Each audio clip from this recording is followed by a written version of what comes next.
Hello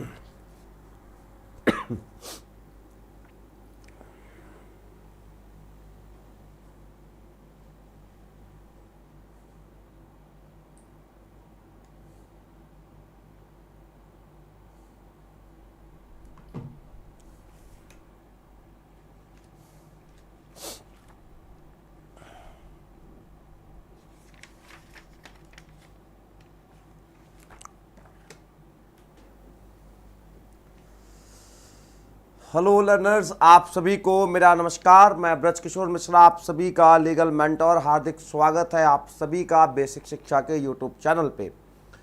और सभी लोग क्लास को जल्दी से ज्वाइन करें, फिर हम क्लास को शुरू करते हैं। आज हमारा पीपीएल का सेशन नंबर 7 है। अराउंड 235 क्वेश्चन हमने अभी तक कर लिए हैं और आज की क्लास में 35 सवाल और करके हम पहुंचेंगे अपने 270 के आंकड़ा तक। हार्दिक स्वागत है आप सभी का। Wishing you all a very very good morning. ठीक है सर, पीडीएफ फाइल अपलोड करा दीजिए। हो रहा है बेटा जी, वो धीमे धीमे कर रहे हैं। भाई आपको हिस्ट्री वाली गई होगी, हो जाएगा, आज तक हो जाएगा। वो कर रहे हैं, मैंने बात करी थी सुबह ही, मैंने बात करी थी, वो बोल रहे हैं करा देंगे आज तक। ठीक है, करा देंगे, आज करा देंगे, करा देंगे, आज करा देंगे। सर सारा केस लॉ एक सेशन में करा दीजिए, ये भी करा देंगे। चलिए फिर करा देंगे एक सेशन में। शुरू करा जाए, बताइए। आज की पीपीटी में देखिए 2 बदलाव आपको दिखेंगे। पहला,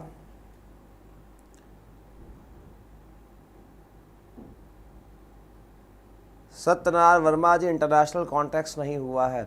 मैंने क्वेश्चन के माध्यम से सारा आपको कंप्लीट करा दूंगा और बीच में एक दिन मैराथन क्लास लेके 1 शॉट में चैप्टर कंप्लीट करा दूंगा। ठीक है, तो ज़्यादा उसके लिए परेशान होने की आवश्यकता नहीं है। और रही बात 2020 की, तो 2020 की जो आप बात कह रहे हैं, 2020 की वीडियोस आपको जाती। अब देखिए एक ही समय पे ना मैं ठहरा एक इंसान, मेरे साथ प्रॉब्लम क्या है कि मुझे ही क्वेश्चंस बनाने होते हैं, मुझे ही कंटेंट ढूंढना होता है, मुझे ही सारा काम करना, तो दैट कंज्यूम। तो मैं आपको हर उस चीज़ के लिए हाँ नहीं कह सकता जो मैं नहीं कर पाता। मेरे साथ ये सबसे बड़ी समस्या, मैं उसी चीज़ के लिए आपको हाँ बोल पाऊँगा जो मैं खुद कर पाऊँगा। खैर करा दूँगा, ये सब कुछ ठीक है, ये मैं करा दूँगा, आप परेशान ना हो। आज की क्लास में खास क्या, सबसे पहली बात ये, क्लास की पीपीटी मैंने बनाई है, तो जो भी ऊपर नीचे गलतियां हों उसको आपने बेयर करना है। दूसरी बात, आज का जो ये पीपीटी ये खाली और खाली इंग्लिश में है, हिंदी में नहीं होगा, तो हिंदी वाले विद्यार्थी थोड़ा परेशान होंगे। मैं कोशिश करूंगा कि हिंदी में भी बता दूं। ये 2 समस्या। तीसरी, आज इस क्लास के बाद आप क्या खास जानेंगे वो बता देता हूँ। क्लास ख़त्म होने के बाद आपके आर्टिकल्स तैयार होंगे, इंटरनेशनल कॉन्टेक्स्ट के कुछ इंपॉर्टेंट सवाल आपके तैयार हो जाएंगे। तो आर्टिकल्स प्लस इंटरनेशनल कॉन्टेक्स्ट, ये आज की क्लास में आपका क्या होगा, प्रतिफल होगा। ठीक, तो इसके बाद जब आप जाएंगे तो आप 2 चीज़ों को लेके इंश्योर रहेंगे कि फंडामेंटल राइट्स, साथ ही साथ इंटरनेशनल कॉन्टेक्स्ट के सवाल, ये चीज़ें होंगी। रही बात मैराथन की, मैराथन ले लेंगे बीच में, एक शॉट में कंप्लीट कर देंगे। There is nothing worry about it. बार बार हर सेट में आप देखेंगे 4 सवाल 5 सवाल, 4 सवाल 5 सवाल करके बहुत सवाल हम करा देंगे, आप उसके लिए परेशान ना हो। तो शुरू करा जाए। तो ये 2-3 समस्याओं से आप आज आपको बेयर करना है। पीपीटी चूँकि मेरे द्वारा बनाई गई है तो इसमें आप ये इतनी ही गुंजाइश रहेगी। ठीक है, तो शुरू करा जाए। एक बार सारे लोग बड़ा सा हाँ लिखें, फिर शुरू करते हैं। एक बहुत बड़ा सा हाँ लिखिए, यस सर शुरू करें, फिर शुरू करते हैं।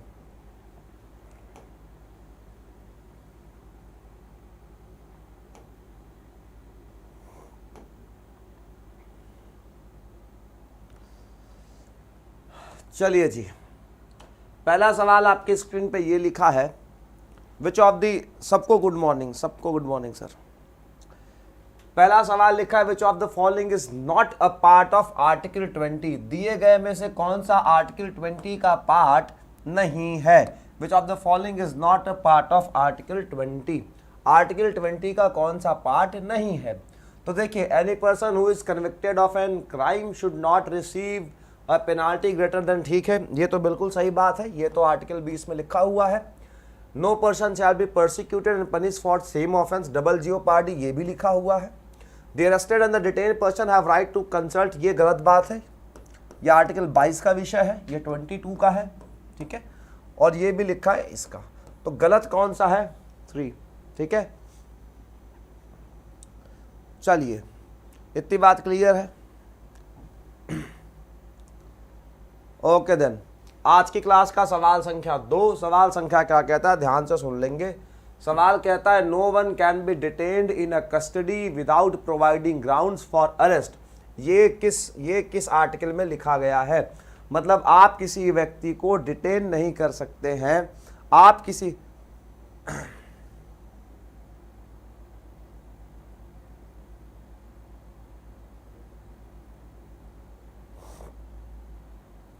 किसी व्यक्ति को डिटेन नहीं कर सकते हैं, ठीक है, without providing ground for arrest. ये किस आर्टिकल से संबंधित है? जल्दी बताएं। जी हाँ, तो ये आर्टिकल 22 से संबंधित है। तो ध्यान रहे, जो आपको आर्टिकल 22 है, ये आपको अरेस्ट से संबंधित आपको सेफगार्ड प्रोवाइड करता है, ठीक है, ये अरेस्ट से संबंधित आपको सेफगार्ड प्रोवाइड करता है। 21 आपको पता है, right to life and personal liberty वाला है, इसमें कोई समस्या नहीं होगी। आर्टिकल 20 आपको सभी को पता होगा, ये कन्विक्शन वगैरह आपकी मदद करता है, जिसके अंदर 3 चीज़ें हैं, एक्स पोस्ट फैक्टो लॉज हैं, x post facto law, double jeopardy और सेल्फ इंक्रिमिनेशन, ठीक है, ये तीनों चीज आपको इसके अंदर ध्यान रखनी है, ठीक। तो ये सवाल का सही उत्तर ये होगा। अगला सवाल आपके स्क्रीन पे ये रहा, ठीक, इसको छोटा कर देता हूं। लिखता है, कौन सा आर्टिकल प्रोहिबिट करता है human trafficking, beggar and force labour? कौन सा आर्टिकल कहता है? जल्दी बताएं। विच आर्टिकल प्रोहिबिट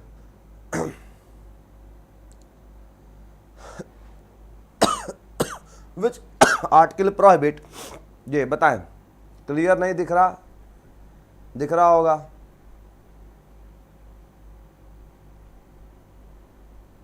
बताइए भाई।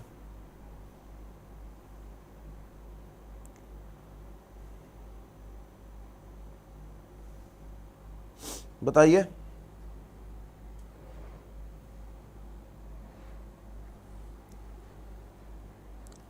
इस सवाल का सही उत्तर क्या होगा? आर्टिकल 23। तो ध्यान रहे, आर्टिकल 23 में यह बताया गया है। 22 अभी हमने जस्ट पढ़ा अरेस्ट का, ठीक है।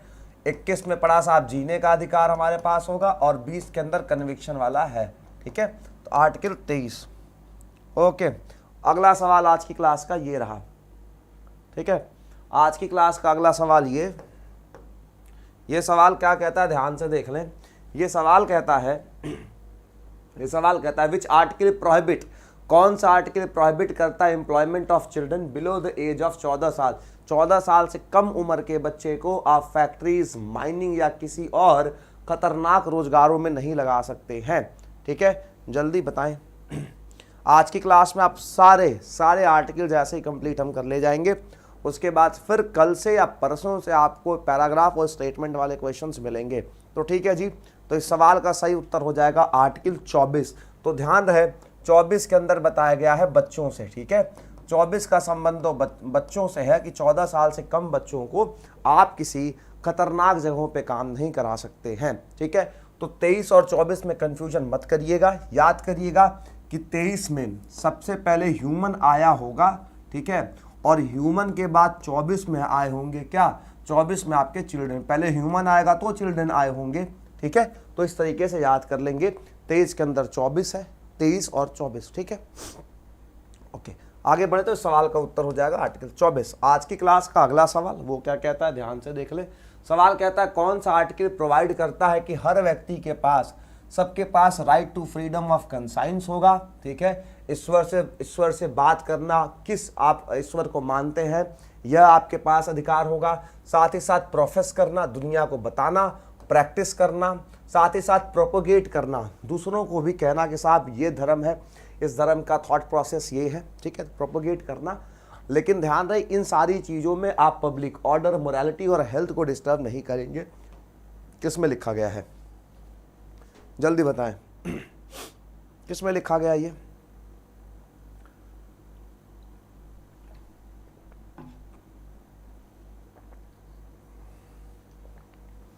जल्दी बताइए। तो ये आर्टिकल 25 में लिखा गया है, ये आर्टिकल 25 में लिखा गया है। फिर आते हैं 23 और 24, फिर से आपसे डिस्कस करेंगे। 23 के अंदर बताया गया है ह्यूमन ट्रैफिकिंग, और 24 के अंदर बताया गया है चिल्ड्रंस को लेके कि फैक्ट्री वगैरह में काम नहीं कराना। 25 का मतलब अपने धर्म को मानने की आपको स्वतंत्रता होगी, ठीक है।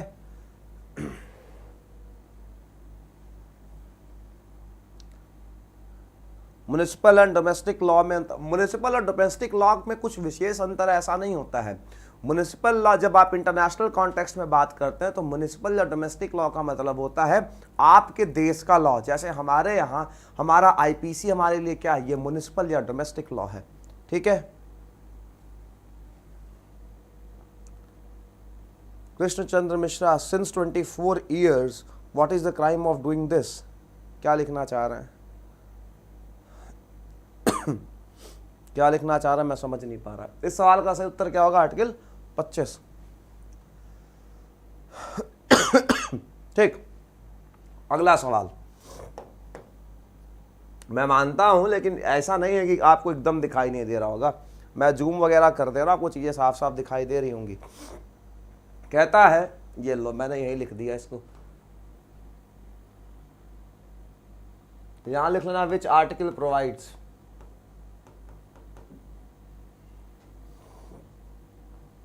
ठीक है। लिखा है which article provides right to every religious denomination including their subsections or sect to establish or maintain any religious or charitable purpose, manage their own matters of religious affairs, ठीक है। मूवेबल इमूवेबल प्रॉपर्टी खरीद सकते हैं, ठीक है, उसका administration कर सकते हैं। ये गलती हो गई है। ये हुआ क्या ना, ये क्या कहते हैं इसको होता है जैसे बंदूक की गोली चलाइए तो वो पीछे आ जाता है, उसको कुछ कहते हैं।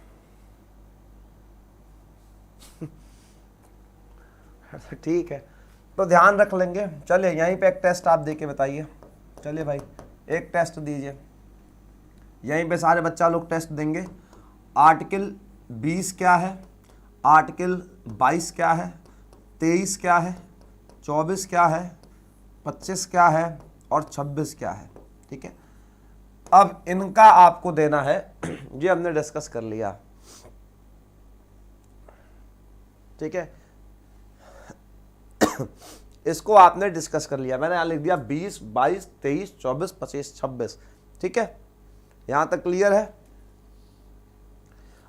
यहां तक क्लियर है, बताएं पहले। तो इतने आर्टिकल्स क्लियर है, इसमें किसी को कोई डाउट हो तो बताएं। इसके आंसर्स आप लोग लिखते चले, इसके आंसर्स लिख लेंगे, that will make you to revise whatever you have learn till now, ठीक है।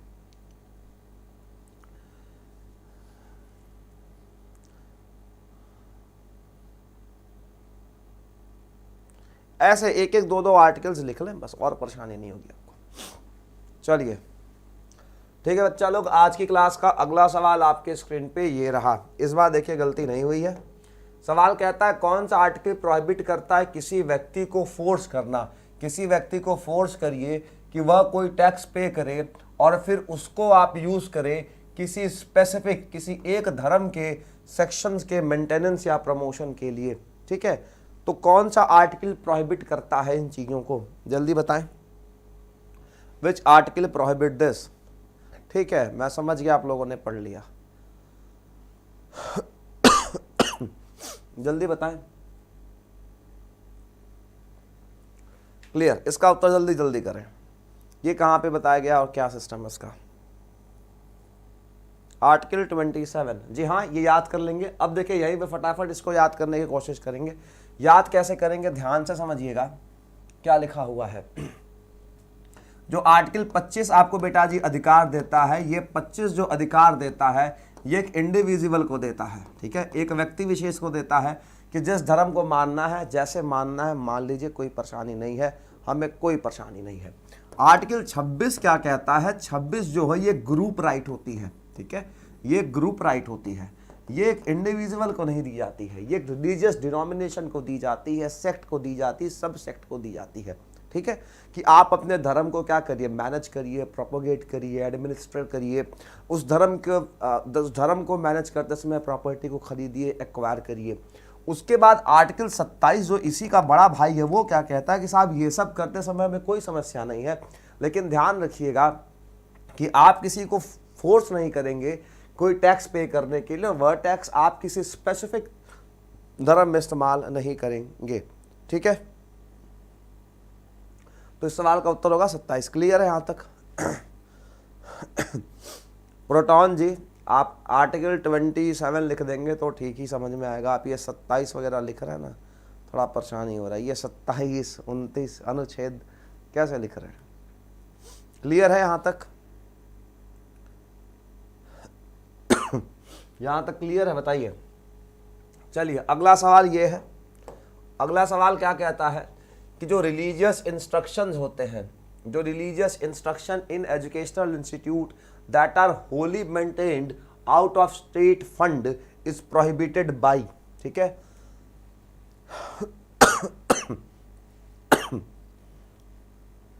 ठीक है,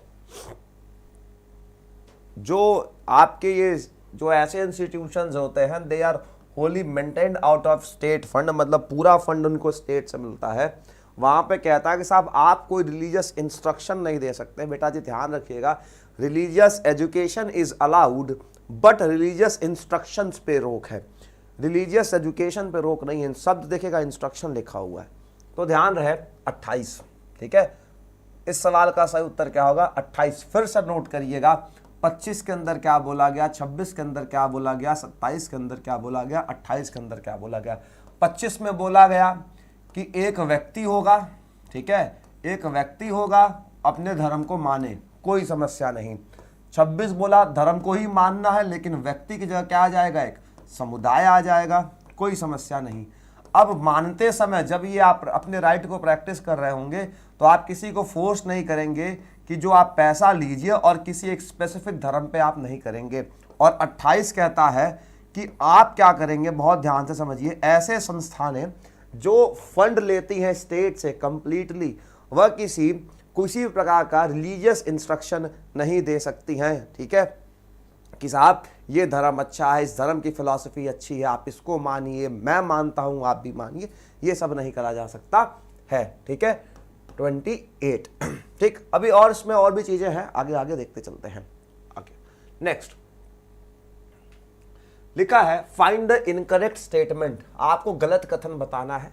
क्या लिखा हुआ है? स्टेट रिकॉग्नाइज और state aided educational institution can force any student to take part in any religious instruction or to attend any religious worship conducted in such institutions। साथ ही साथ institutions which are administered by state but are established by endowments or trusts that require religious instructions, वहां पर religious instruction दिया जा सकता है। सिख जो लोग होते हैं, जो किरपान रखते हैं और वो पगड़ी पहनते हैं, ये उनके सिख प्रोफेशन का पार्ट होता है। And it threaten public order and morality. और 20 कहता है कि आर्टिकल 20 कहता है कि एप्लीकेशन ऑफ लॉ रेट्रोस्पेक्टिव और प्रोस्पेक्टिवली भी हो सकता है। इस सवाल का जल्दी से उत्तर बताएं। अपने आप में एक ठीक ठाक सवाल है, 2-4 आर्टिकल्स आपके यहीं पे रिवाइज हो जाएंगे।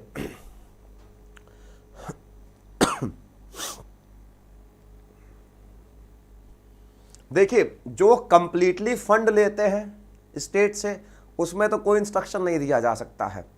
जो किसी इंडाउनमेंट या किसी ट्रस्ट के द्वारा बनाए गए, जैसे आपके गुरुकुल हुए, आपके मदरसा हुए, वो तो इसीलिए बनाए गए किसी स्पेसिफिक धर्म की बातें करने के लिए, वहां दे सकते हैं। लेकिन जो एडेड है या फिर जिसको स्टेट रिकॉग्नाइज करा हुआ है, मान्यता दी हुई है, उनमें दिया जाएगा, लेकिन किसी को आप फोर्स नहीं कर सकते हैं, ठीक है। कंसेंट ऑफ द लिसनर, आप फोर्स नहीं करेंगे कि नहीं तुम सुनो, ठीक। ध्यान से सुनेंगे। ऑप्शन ए में लिखा कि जो स्टेट रिकॉग्नाइज है या एडेड है, वह किसी को फोर्स थोड़ी ना कर सकते हैं। आप फोर्स नहीं करेंगे, ठीक है, आप फोर्स नहीं कर सकते किसी को कि चलिए आपको रिलीजियस उसमें जाके बैठ के सुनिए, तो आप फोर्स नहीं करेंगे। तो ऑप्शन ए तो गलत है, बिल्कुल गलत है। जो ऐसे इंस्टीट्यूशन जो स्टेट के द्वारा एडमिनिस्टर किए गए लेकिन एक स्पेसिफिक एंडाउमेंट या ट्रस्ट से बनाए गए हैं जो रिक्वायर करता है रिलीजियस इंस्ट्रक्शन, वो दिया जा सकता है, बिल्कुल सही बात है।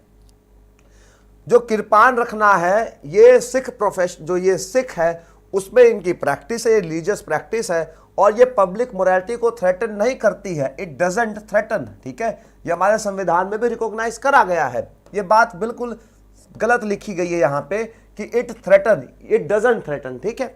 उसके बाद लिखा आर्टिकल 20 रेट्रोस्पेक्टिव एप्लीकेशन को अलाउ करता है, जी नहीं, आर्टिकल 19 रेट्रोस्पेक्टिव एप्लीकेशन को मना करता है, अलाउ नहीं, प्रोहिबिट करता है कि नहीं कर सकते ऐसा। तो इनकरेक्ट पूछा हुआ था, तो इनकरेक्ट हो जाएगा ए, सी एंड डी, मतलब 1, ठीक है, 1, 3 और 4, क्लियर है, 1, 3 और 4, बताइए 1, 3 एंड 4। यहां तक किसी को कोई समस्या? 4 भी देखिए, 4 भी तो देख लीजिए।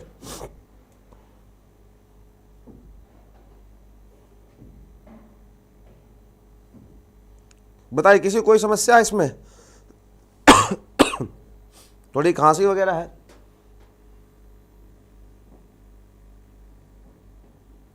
बताइए भाई, कोई समस्या? अरे रेट्रोस्पेक्टिव मतलब पीछे से, एक्स पोस्ट फैक्टो लॉ, पीछे से नहीं करवा सकते हैं। क्रिमिनल लॉ जो होता है आप सभी को पता होगा, आर्टिकल 20 तो हमारा क्रिमिनल जस्टिस सिस्टम का फ्रेमवर्क प्रोवाइड करता है। तो क्या एक आज जो मान लीजिए प्रेजेंट टाइम में कोई चीज अपराध हो गया, पहले अपराध नहीं था, वह घटना पहले हुई है, तो उसके लिए कैसे सजा देंगे बताइए? एक्स पोस्ट फैक्टो लॉज आपने भूल गए, बताइए।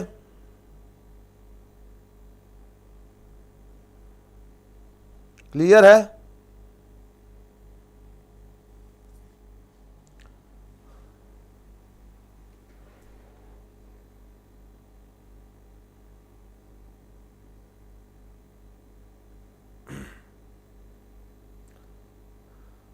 क्लियर है, बताइए।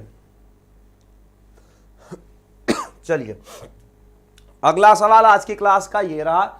सवाल कहता है कौन सा आर्टिकल प्रोहिबिट करता है किसी भी एजुकेशनल इंस्टीट्यूशन को जो स्टेट के द्वारा मेंटेन किया जाता है या स्टेट से कोई एड वगैरह लेता है, वह किसी व्यक्ति का एडमिशन डिनाई नहीं कर सकता है।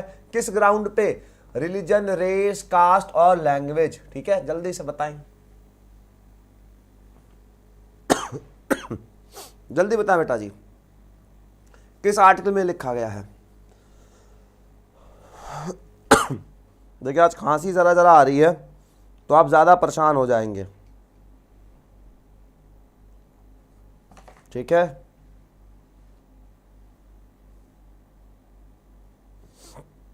जरा बताएं इसका क्या उत्तर होगा?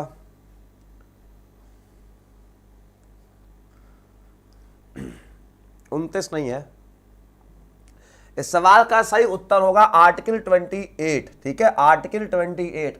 तो आर्टिकल 28 में यह बात देखिए साफ साफ लिखा हुआ है कि ऐसे एजुकेशनल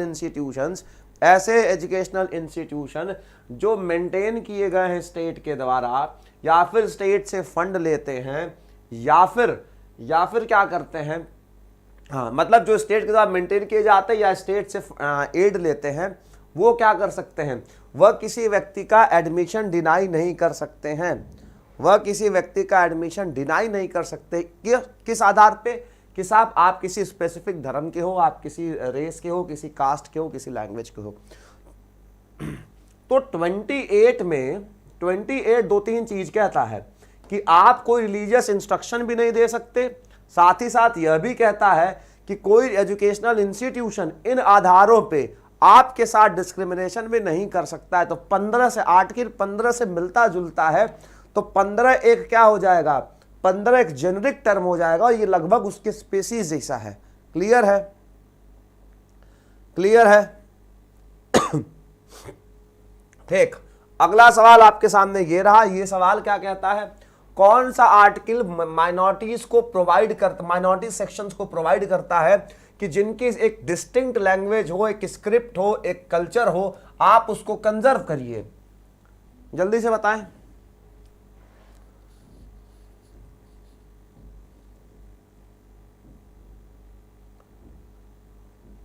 जल्दी बताएं भाई। आप किसी फॉर एग्जाम्पल आप क्या हैं, हालांकि आर्टिकल जब ये पढ़ेंगे ना आप आर्टिकल 29, तो वहां पे स्पेसिफिक माइनॉरिटी टर्म नहीं यूज हुआ है, वहां पे लिखा है सेक्शंस लिखा हुआ है, वहां पे स्पेसिफिक माइनॉरिटी यूज नहीं हुआ है। ठीक है, मैं आपको पढ़ के सुना देता हूं। आर्टिकल 28 अगर आप 29 पढ़ेंगे तो वहां लिखा एनी सेक्शन ऑफ सिटीजन, हालांकि वहां पे एनी सेक्शन ऑफ सिटीजन लिखा हुआ है, लेकिन फिर अगर आप समझेंगे तो आपको पता होगा 29 और 30 माइनॉरिटीज की बात करता है। 29 में कहा गया है कि आपको लगता है कि आपकी लैंग्वेज स्क्रिप्ट अगर कल्चर डिस्टिंक्ट है तो कंजर्व करिए। ठीक है साहब, तो कैसे कंजर्व करेंगे, कैसे कंजर्व करेंगे? तो बोला कंजर्व करना है तो आप एजुकेशनल इंस्टीट्यूशंस बना लीजिए, शिक्षा देने का सबसे अच्छा तरीका है, आप इंस्टीट्यूशन बनाइए और फिर कंजर्व करिए। तो अगला सवाल आपके सामने यही रहा कि कौन सा आर्टिकल ऑल माइनॉरिटीज, सभी माइनॉरिटीज, कौन से, ध्यान रहे कौन से ऑल माइनॉरिटीज, चाहे वो रिलीजियस माइनॉरिटीज हो चाहे लिंग्विस्टिक माइनॉरिटीज हो, ठीक है, चाहे रिलीजियस हो चाहे लिंग्विस्टिक हो, दोनों को मिल रहा है। ध्यान रहेगा कल जब आप ये पढ़ रहे थे, जब एक सवाल आया था नेशनल कमीशन फॉर माइनॉरिटीज, तो उसमें रिलीजियस माइनॉरिटीज की बात करी गई थी। यहां पे आर्टिकल इसमें देखेंगे जो ये लिखा हुआ है, जहां पे किस माइनॉरिटीज की बात करी गई है, यहां पे लिखा गया है कि आप कोई भी रिलीजियस इंस्टीट्यूशन बना सकते हैं, लेकिन ये माइनॉरिटीज रिलीजियस भी है और लिंग्विस्टिक भी है। ठीक, तो इस बात का ध्यान रखिएगा। तो इस सवाल का सही उत्तर है अनुच्छेद 30 आर्टिकल 30। क्लियर है? एक सवाल और भी है। ठीक, अब एक सवाल ये बहुत ध्यान से समझेंगे, यह आप समझिएगा, ये आर्टिकल जैसे आपने 28 में पढ़ा, आपने 28 में क्या पढ़ा, 28 में पढ़ा कि आप रिलीजियस इंस्ट्रक्शन नहीं देंगे, दूसरा डिस्क्रिमिनेशन नहीं होगा। उसी तरीके से जब आप आर्टिकल 30 को पढ़ेंगे तो 30 में बोला गया कि जो भी माइनॉरिटी लोग हैं वो क्या कर सकते हैं, वह एक रिलीजियस वो बना सकते हैं, सॉरी एजुकेशनल इंस्टीट्यूशन बना लेंगे माइनॉरिटीज के लिए। इसमें पहली बात तो कोई समस्या नहीं। कौन सी माइनॉरिटी? तो ध्यान रहे रिलीजियस माइनॉरिटी, रिलीजियस, और एक माइनॉरिटी और ध्यान रहे इसके अंदर आपको लिंग्विस्टिक, मतलब लैंग्वेज वाली। ठीक है, दोनों आ जाएंगे इसके अंदर। ठीक, अब ध्यान से समझे, 28 के अंदर बोला गया है कि आप कोई भी रिलीजियस इंस्ट्रक्शन नहीं देंगे, रिलीजियस इंस्ट्रक्शंस पे रोक लगाई गई है। ठीक, रोक लगाई गई, और उसमें बताया गया, हाँ इसका एक्सेप्शन है कि जो एंडाउनमेंट्स वगैरह से बनाए गए हैं, जो ट्रस्ट से बनाए गए हैं वहां दिए जा सकेंगे, और जो रिकॉग्नाइज किए गए हैं, रिकॉग्नाइज्ड हैं या एडेड हैं, ठीक है, वहां पे कंसेंट से दिया जाएगा। ठीक है, क्लियर है? बस अब ध्यान से समझ लें। अब 29 क्या कहता है? 29 कहता है कि अगर आपका डिस्टिंक्ट लैंग्वेज है, डिस्टिंक्ट लैंग्वेज है, ठीक है, डिस्टिंक्ट आपका क्या है, कल्चर है, डिस्टिंक्ट आपकी कोई स्क्रिप्ट है, तो आप उसे क्या कर सकते हैं, आप उसे क्या करेंगे, प्रिजर्व करेंगे। आप उसे क्या कर सकते हैं, प्रिजर्व कर सकते हैं। यह बात क्लियर है? ठीक, बताइए। और साथ ही साथ इसमें यह बात भी लिखी गई, इसमें ध्यान से रखिएगा, फिर किसी भी व्यक्ति से, किसी भी व्यक्ति के साथ कोई भी डिस्क्रिमिनेशन आप नहीं करेंगे, कोई डिस्क्रिमिनेशन नहीं होगा। किस बेसिस पे? रिलीजियस बेसिस पे, रिलीजन के बेसिस पे, कास्ट के बेसिस पे, सेक्स के बेसिस पे, रेस के बेसिस पे। कहां पे घुसने के लिए? एजुकेशनल इंस्टीट्यूशंस में जाने के लिए। ठीक है, मतलब आप एजुकेशनल इंस्टीट्यूशंस में इन आधारों पे डिस्क्रिमिनेशन नहीं कर सकते हैं। यह आर्टिकल 29 में साफ साफ लिखा गया है। ठीक, और 30 क्या कहता है? 30 कहता है आप अपना एजुकेशनल इंस्टीट्यूशंस बनाइए, कोई समस्या नहीं है। और इसमें यह कहता है कि स्टेट किसी भी तरीके का डिस्क्रिमिनेशन नहीं करेगा। कब? एड वगैरह देते समय के साथ ये माइनॉरिटी के द्वारा बनाया गया तो इसे कम एड दे दे या ज्यादा एड दे दे। क्लियर है?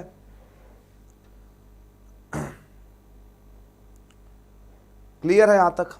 तो थोड़ा सा आर्टिकल्स में ऊपर नीचे कंफ्यूजन हो गया था, मैं बीच में इधर उधर हो गया था। Otherwise the scene is 29, 30 and 28।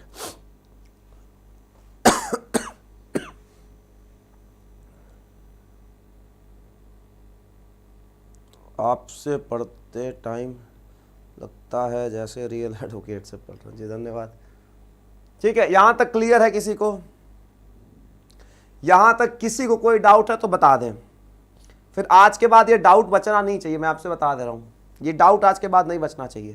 ठीक, तो इसको करेक्ट कर लीजिएगा। यहां पे जो लिखा हुआ था ये 28, ये 28 था, हाँ ये हो गया 28। फिर 29 ने बोला prohibit educational institutions maintain by state receiving aid, हाँ ये 29 में लिखा हुआ है, यह बात क्लियर है। ठीक, इसको मैंने बता दिया। फिर 29 में बोला गया है कि आप क्या करिए, कंजर्व करिए। ठीक है, ये बात भी उसी में 29 में ही लिखी गई है ना, इसको कंजर्व भी करिए, ये भी हो गया। ठीक, ये 20 लैंग्वेज, हाँ ये 29, ये भी 29 था, ये हो गया 30। ठीक, और ये भी 30। क्लियर है? चलिए आज की क्लास का अगला सवाल, commission on human right is also known as, जो आपकी कमीशन ऑन ह्यूमन राइट्स है इसका एक नाम और है, इसको एक नाम से और जाना जाता है, यह बताएं। इस सवाल का सही उत्तर बताएं। कमीशन ऑन ह्यूमन राइट्स को एक नाम से और जाना जाता है, इसका नाम जल्दी बताएं। फटाफट आप लोग इस सवाल का उत्तर करें so that we can proceed with the अगला सवाल ऑफ द क्लास। जल्दी बताएं, बताइए।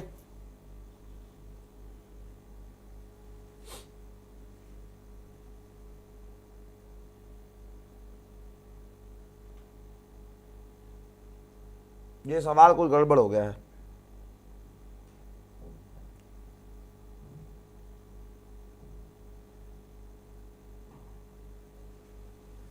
यहां पे एक ऑप्शन और लिख लें, यहां लिख लें आप human rights council, human rights council. खुद से पीपीटी बनाऊंगा तो यही समस्या होगी, सवाल गड़बड़ था ये, जो लोग ऑप्शन सी लिख रहे हैं ऑप्शन सी कहां से लिख दिया मैं तो आपको शुरू में बता दिया था कि बेटा जी आज रिस्क है, मैंने पीपीटी बनाई है तो ये रिस्क आपके साथ होगा ही होगा। हाँ, तो ध्यान रखिएगा, जो आपका कमीशन ऑन ह्यूमन राइट्स है उसका एक नाम और है, इसे ह्यूमन राइट्स काउंसिल भी बोलते हैं। ठीक है, इसे ह्यूमन राइट्स काउंसिल भी बोलते हैं 2006 से। ठीक है, 2006 से याद रखेंगे, तो ये भी ध्यान रखिएगा कि 2006 के बाद से जो कमीशन ऑन ह्यूमन राइट्स है उसको ह्यूमन राइट्स काउंसिल भी कहा जाता है। क्लियर है? बताइए, ये नोट कर लीजिएगा। ठीक है, ये एग्जाम में आएगा, आप लोग सी मार के चले आएंगे आगे बढ़ूं?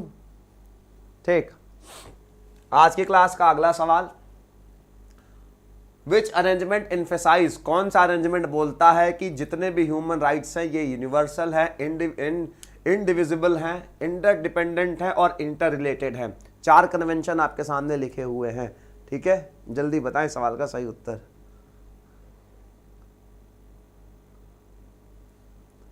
जल्दी बताएं इस सवाल का सही उत्तर बताएं।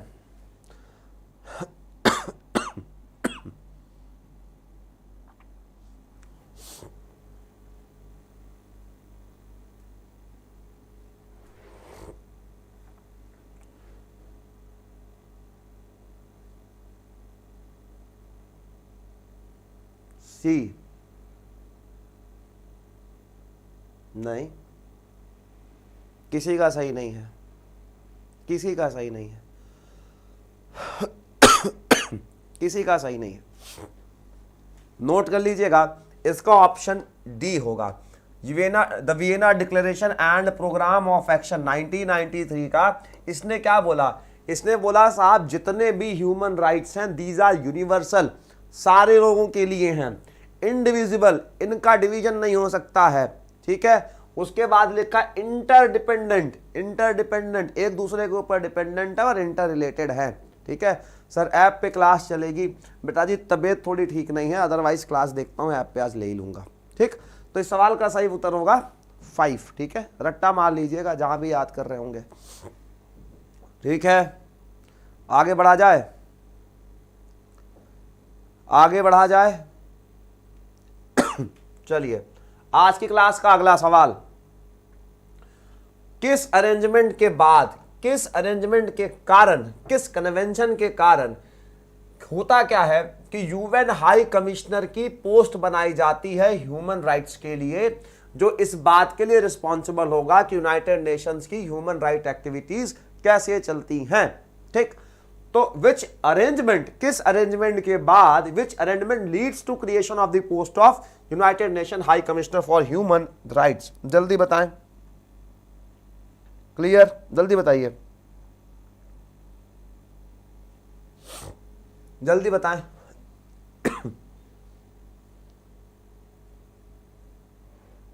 सर मैं क्लास के साथ नोट्स भी लिख रही हूं कॉपी में, वेल डन, बहुत अच्छी बात है जी। बताइएगा ये कौन सा कन्वेंशन कहता है, किस कन्वेंशन के कारण से, ठीक है।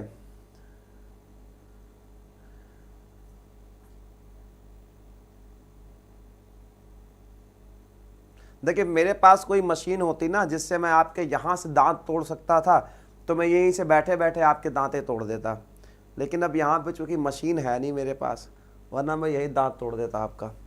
खैर चलिए, इस सवाल का भी सही उत्तर यही है, the Vienna declaration and programme of action. ये दोनों चीज़ आपको ध्यान रखनी है जब भी ये ध्यान आए 1993, तो इससे दो बातें आपने ध्यान रखनी है कि जो ह्यूमन राइट्स हैं वो क्या है, वो इंडिविजिबल है, इंटर रिलेटेड है और इंटरकनेक्टेड हैं, ठीक है। साथ ही साथ इसी के कारण यूनाइटेड नेशंस के हाई कमिश्नर की क्या बनाई गई, पोस्ट बनाई गई, किसके लिए, यूएन के जो आपके ह्यूमन राइट की एक्टिविटीज़ को ध्यान में रखने के लिए, ठीक है। तो इन दोनों पॉइंट्स को ध्यान रखिएगा, भूलिएगा मत, जो व्यक्ति भूलेगा दांत तोड़ दिया जाएगा।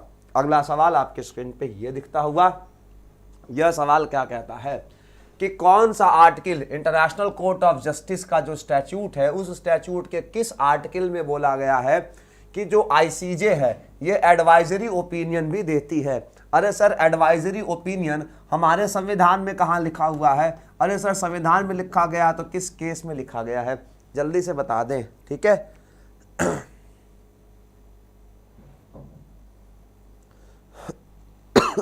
बताइएगा।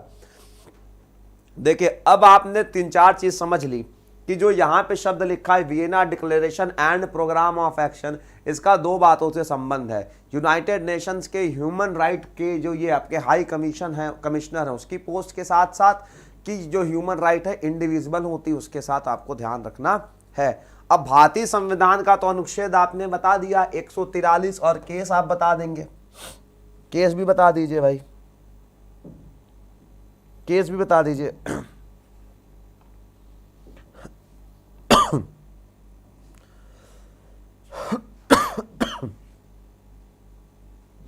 केस भी बता दें, केस शुभम राज जी ने लिखा 65-68, जी हाँ बिल्कुल सही। तो ठीक है, तो ध्यान रखिएगा जैसे 143 में हमारे यहाँ एडवाइजरी जुरिडिक्शन है, उसी तरीके से 65-68 आर्टिकल 65 और 65 से लेके 68 के अंदर शुभम राजी दांत तोड़ दूंगा। सेकंड जजेस केस गलती से लिख दिया आपने, तो है देखो ये एमएच हॉस्कॉट वर्सेस महाराष्ट्र केस लिख रहा है, थर्ड जजेस केस। भैया क्या कर रहे हो? KR Narayanan advisory jurisdiction consultation integrated participatory, क्या हो गया भैया?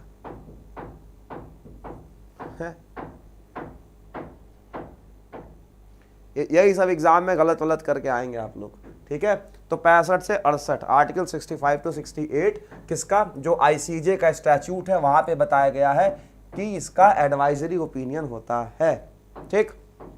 अगला सवाल आपके सामने यह रहा, यह सवाल क्या लिखा हुआ है ध्यान से पढ़ेंगे।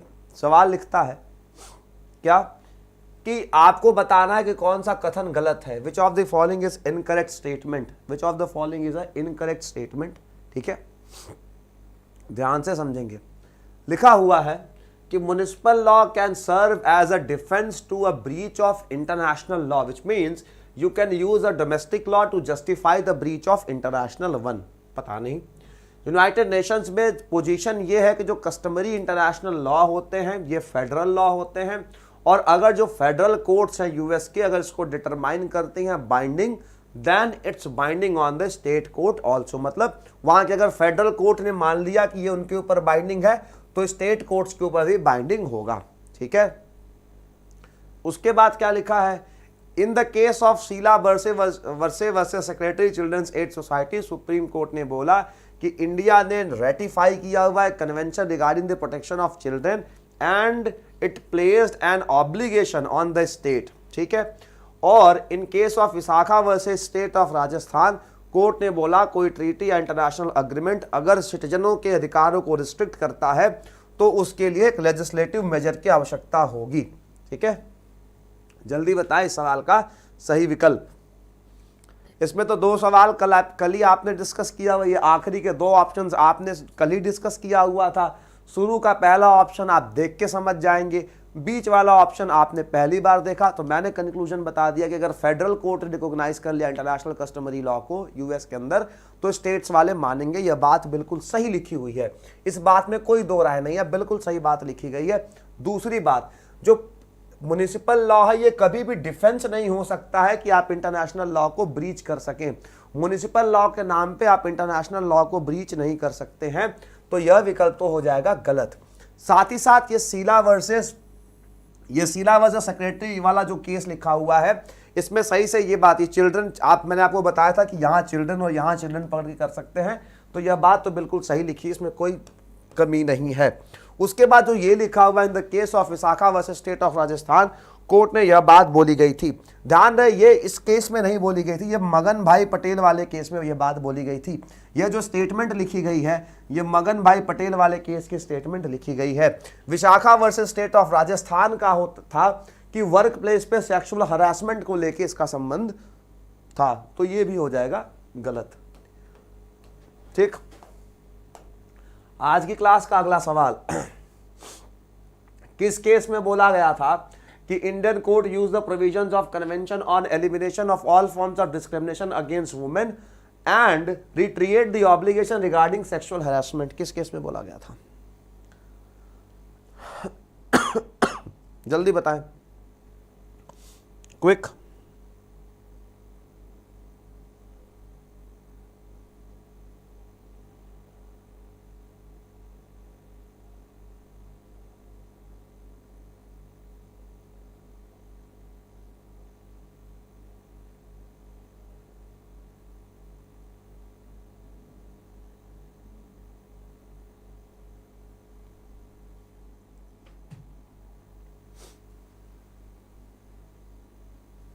ठीक है, तो ये Vishakha versus state of Rajasthan.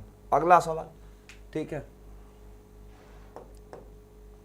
According to which article of the statute international court of justice, जिसका फंक्शन होता है ये डिसाइड करने को इंटरनेशनल लॉ के अकॉर्डिंग ऐसे डिस्प्यूट जो इसके सामने आए, किससे? इंटरनेशनल कस्टम के माध्यम से आप डिसाइड करते हैं। किस अनुच्छेद में लिखा गया है? जल्दी बताएं, इस सवाल का सही उत्तर क्या होगा?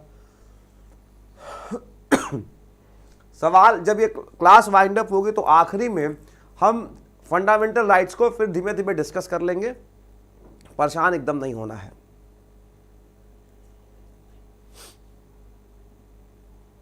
जल्दी बताएं।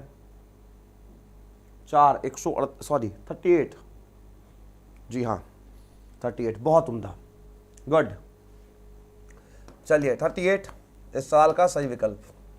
अगला सवाल, जरा मुझे ये सवाल बताइए, which article of international covenant on civil and political rights states that there are certain rights such as right to life, freedom, prohibition of slavery that are said to be non derogable. Non derogable का मतलब है कि जिसको छोड़ा नहीं जा सकता है, and constitute special place in the hierarchy of rights. ये बताइएगा कहां लिखा गया है, जल्दी बताएं, क्विक, फटाफट बताइए, quick. International covenant on civil and political rights, जल्दी बताएं। अनुच्छेद 3 गलत, आर्टिकल 3 गलत, आर्टिकल 3 गलत है, बिल्कुल गलत है।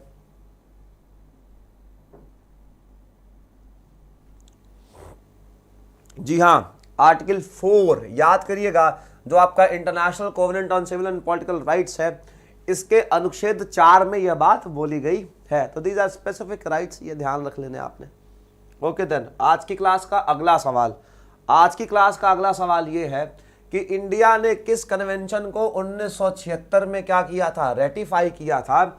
उसके बाद से इंडिया बाउंड हो गया इंटरनेशनल ऑब्लिगेशन से कि आपको फ्री लीगल एड प्रोवाइड करनी है। उस कन्वेंशन में यह बात कही गई थी। जल्दी बताएं जल्दी बताइए, फटाफट बताएं।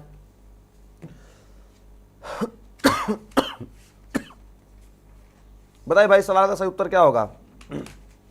इंडिया ने किस कन्वेंशन को साइन किया हुआ था, बताइए।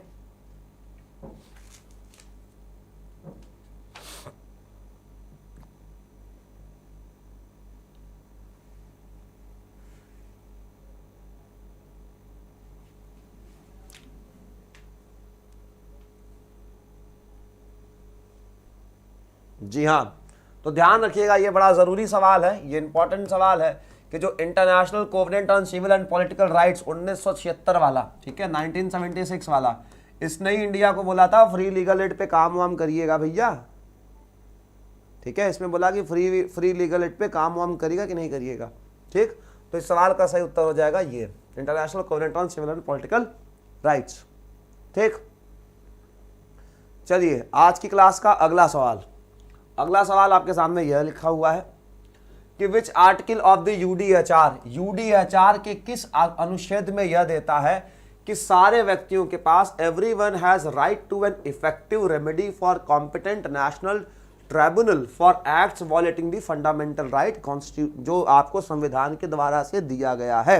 जल्दी से बताएं, क्लियर, फटाफट बताएं भाई।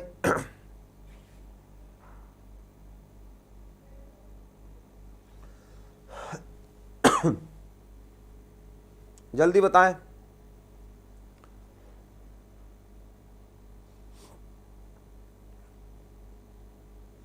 जी हाँ, इसका होगा आर्टिकल 8। याद करने का तरीका, international covenant on civil and political rights का आर्टिकल 4, इसका आर्टिकल 8। ठीक है, रट्टा मार लीजिएगा, बहुत जरूरी है। तो यूडीएचआर का आर्टिकल 8 आपने ध्यान रख लेना है। साथ ही साथ आपने याद पता करना है कि हमने इंटरनेशनल कोवेनेंट ऑन सिविल और पॉलिटिकल राइट 1976 का साइन किया, रेटिफाई किया हुआ, ये भी आपने ध्यान रख लेना है।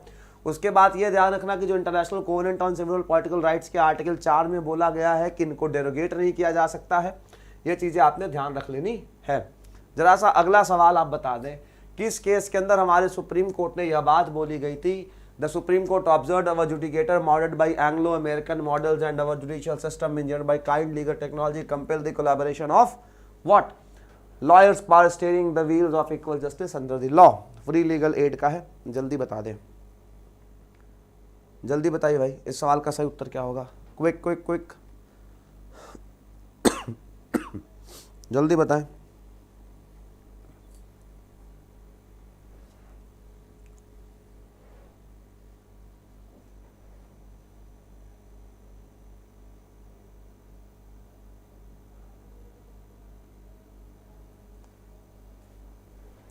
तो ध्यान रहे, एमएच हॉस्कॉट, ठीक है, एमएच हॉस्कॉट में ये बात बोली गई थी। ठीक, अगला सवाल आपके सामने यह रहा,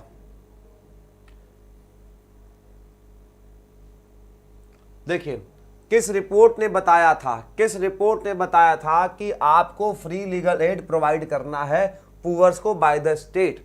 इस रिपोर्ट ने हाईलाइट किया लीगल कम्युनिटी की जिम्मेदारी को, साथ ही साथ बताया कि स्टेट से उम्मीद करी जाती है कि आप लीगल रिप्रेजेंटेशन के लिए फंडिंग करिए और जो ये क्रिमिनल प्रोसीडिंग्स, अपील्स वगैरह में मदद करिए। बताइएगा किस रिपोर्ट में यह बात कही गई थी, जल्दी बताएं। कौन सी रिपोर्ट, लॉ कमीशन की कौन सी रिपोर्ट थी?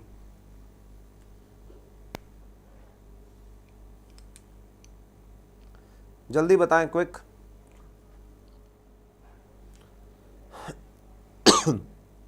जल्दी बताइए। 14th रिपोर्ट, जी हाँ, 14th report of law commission of India. तो लॉ कमीशन की जो 14th रिपोर्ट है उसने यह बात बोली थी। ठीक, अगला सवाल आपके स्क्रीन पे ये रहा, ये बिल्कुल लल्लू लाल टाइप का सवाल है कि हमारे यहाँ जो प्रॉपर्टी से रिलेटेड मैटर्स हैं वह किस एक्ट से गवर्न किए जाते हैं। जल्दी बताइएगा बेटा जी, याद करना पड़ेगा, मैं खुद कंफ्यूज हो जाता हूँ, मुझे 28, 29, 30 में देखे ना कंफ्यूजन हो जाती है, तो याद तो करना पड़ेगा। ठीक है, याद तो करना पड़ेगा बेटा जी। ठीक है, उसका कोई विकल्प नहीं है। अंकित जी क्या ही करेंगे, जो सिर पे पड़ा हुआ है तो करना ही पड़ेगा ना। और आप लोग बहादुर लोग हैं। ठीक है, लॉ वगैरह सबके बस के पढ़ने की बात थोड़ी ना, बहादुर लोग ये सब काम करते हैं।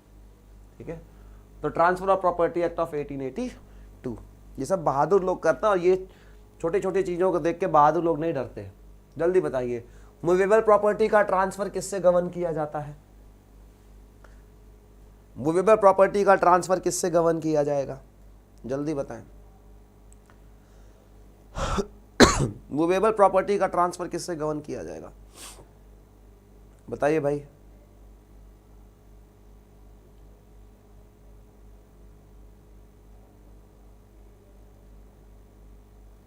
आप लोग बहुत हल्के लोग नहीं हैं, आप खुद को बड़ा ना वो समझा करिए।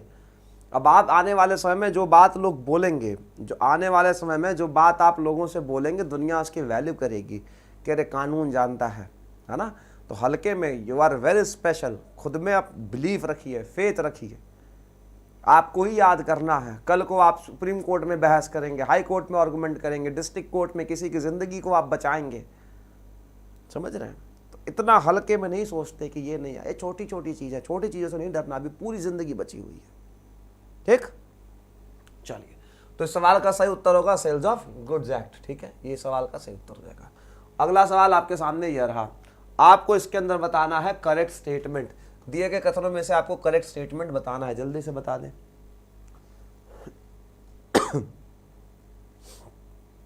जल्दी बताएं, आपको बताना करेक्ट स्टेटमेंट। क्या? कि इंटेलेक्चुअल प्रॉपर्टी एक तरीके की प्रॉपर्टी होती है विच डज इन्वॉल्व, जिसके अंदर मूवेबल और इमूवेबल प्रॉपर्टीज होते हैं। ठीक, दूसरा लिखा है any work such as invention, artistic work, literary work, design, symbol, ये जो है, ठीक है, ये आपके इंटेलेक्चुअल से बनाए जाते हैं, इसलिए इनको इंटेलेक्चुअल प्रॉपर्टी कहा जाता है।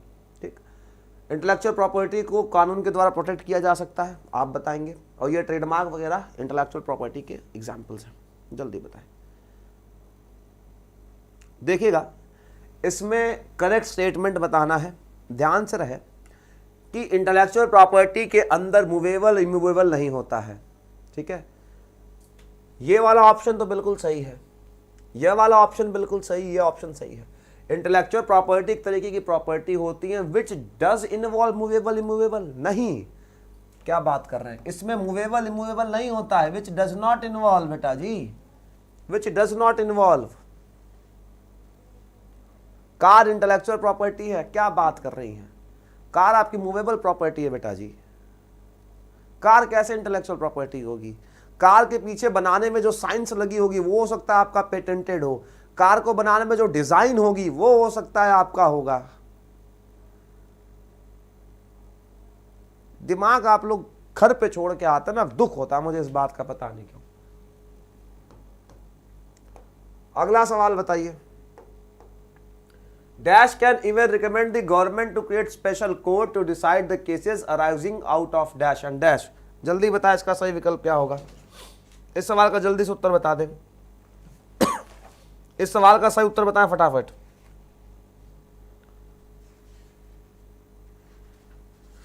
जल्दी बताइए।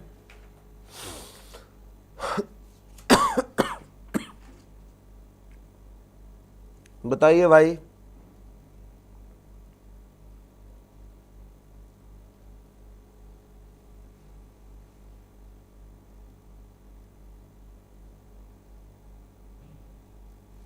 जल्दी बताएं।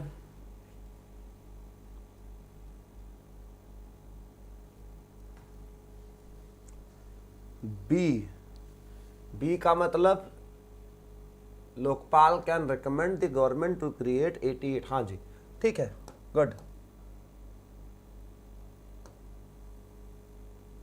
ठीक। चलिए अगला सवाल आपके सामने ये रहा, कौन सा डॉक्ट्राइन बोलता है, कौन सा डॉक्ट्राइन स्टिपुलेट या बताता है सब्जेक्ट मैटर और items in which the federal government और provincial government have powers to make laws.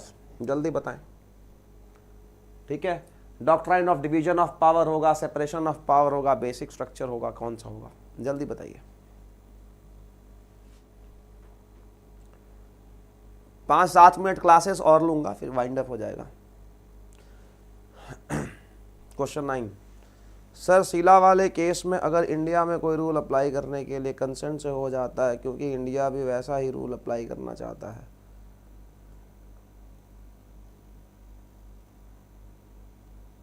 हाँ तो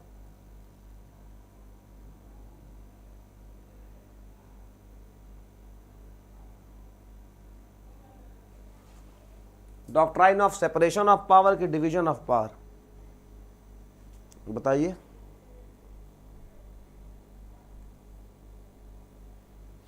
ये सेपरेशन ऑफ पावर हुआ, सोच के लिखिएगा उत्तर। जिसने गलत किया दांत तोड़ दूंगा, समझ लेना।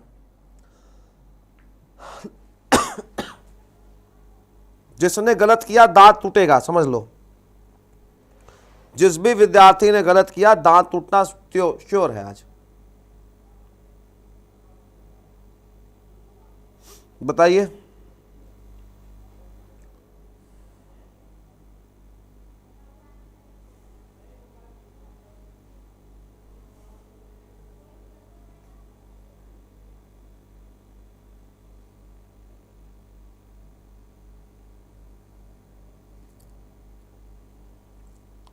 आप लोग बकलोल हो गए, कुछ और नहीं।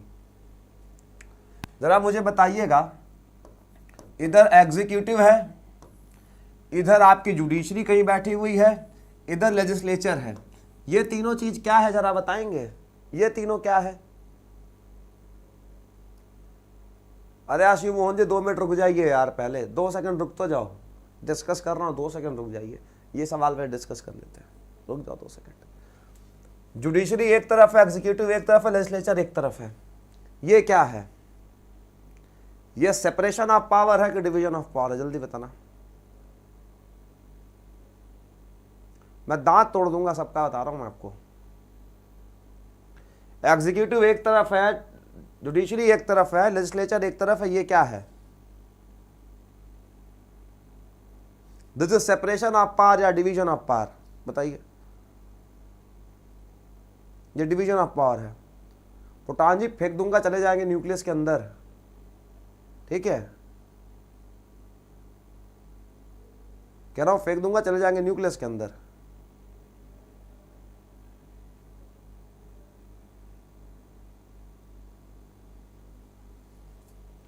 ये this is called as separation of power.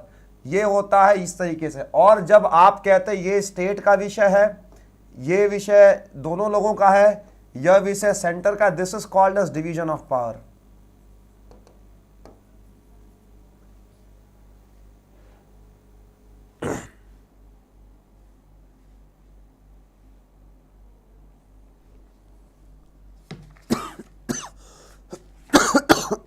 पता नहीं कैसे पढ़ते हैं आप लोग।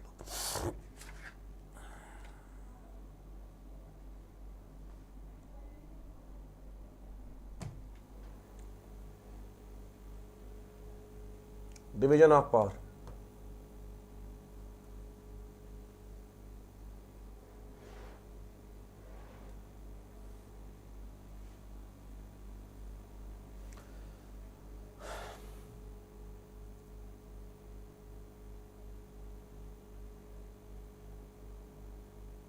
चलिए ठीक है, आज की क्लास यहीं तक।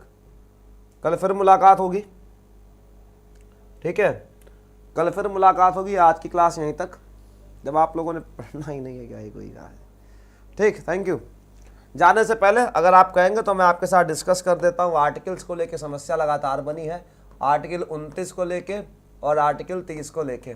ठीक है, आर्टिकल 29 और 30 किस में आते हैं पहले ये आप जान जाइए। आर्टिकल 29, आर्टिकल 30 किस चीज़ में आते हैं, किस हेड्स में आप इसको पढ़ते हैं, यह बात आप समझ लें। ठीक है, बाकी सवाल तो होते रहेंगे। ठीक है, ये पढ़े जाते हैं कल्चरल एंड एजुकेशनल राइट्स के अंदर, कल्चरल एंड एजुकेशनल राइट्स के अंदर ये पढ़ा जाता है, ठीक है। इसमें कहा गया कि अगर आपका कोई डिस्टिंक्ट लैंग्वेज है, डिस्टिंक्ट आपका कल्चर है, तो आप उसको प्रिजर्व करेंगे, ठीक है, कोई बात नहीं है। उसके बाद प्रिजर्व कैसे करेंगे, तो बोला गया एजुकेशनल इंस्टीट्यूशन बना लेंगे। अब दोनों जगह एक एक रिस्ट्रिक्शन लगाई गई है। आर्टिकल 29 ने क्या रिस्ट्रिक्शन लगाया है कि आप कोई भी एजुकेशनल इंस्टीट्यूशन, ठीक है, कोई भी एजुकेशनल इंस्टीट्यूशन किसी भी व्यक्ति के आपके धर्म पे, रिलीजन के बेसिस पे, ठीक है, किसी रिलीजन वगैरह के बेसिस पे डिस्क्रिमिनेशन नहीं करेगा, ठीक है। तो 28 में साफ साफ बोला गया है कोई भी डिस्क्रिमिनेशन रिलीजन, साथ ही साथ रेस, कास्ट, इनके बेसिस पे नहीं करा जाएगा, ठीक है। तो ये साफ साफ बता दिया गया आर्टिकल 29 के अंदर, ठीक, कि कोई भी एजुकेशनल नहीं करेगा, ठीक है। उसके बाद क्या लिखा हुआ है आर्टिकल 30 कि आप अपना एजुकेशनल इंस्टीट्यूशन करवाइए, एजुकेशनल इंस्टीट्यूशन बनाइए। फिर स्टेट के ऊपर जिम्मेदारी लाई गई कि स्टेट एड देते समय डिस्क्रिमिनेशन नहीं करेगा, ठीक है, एड देते समय डिस्क्रिमिनेशन नहीं करेगा। और आर्टिकल 28 क्या है, आर्टिकल 28 में बताया गया है कि 3 तरीके के हेड्स आप देख सकते हैं। पहला क्या है, पहला हेड है कि जो स्टेट के द्वारा कंप्लीटली फंडेड है, उसमें कोई रिलीजियस इंस्ट्रक्शन नहीं दे सकते। दूसरा क्या है, जो रिकॉग्नाइज है और एडेड है, ठीक है, उसमें कंसेंट से दिया जाएगा।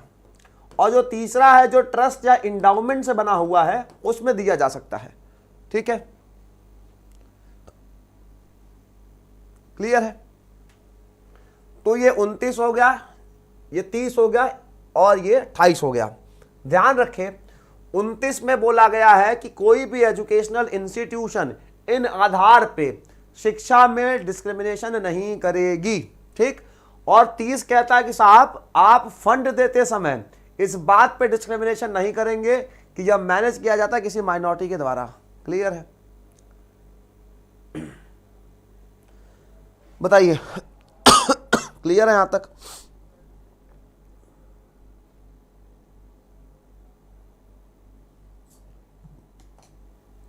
आज की क्लास यहीं तक। थोड़ा मन लगा के पढ़ाई करिए, आप लोग की परफॉर्मेंस इट नॉट सेटिस्फैक्टरी, ठीक है, मन लगा के पढ़ाई करें, नहीं पढ़ेंगे तो आपका नुकसान है। आज की क्लास यहीं तक। This is Braj Kishore Mishra signing off. Thank you very much.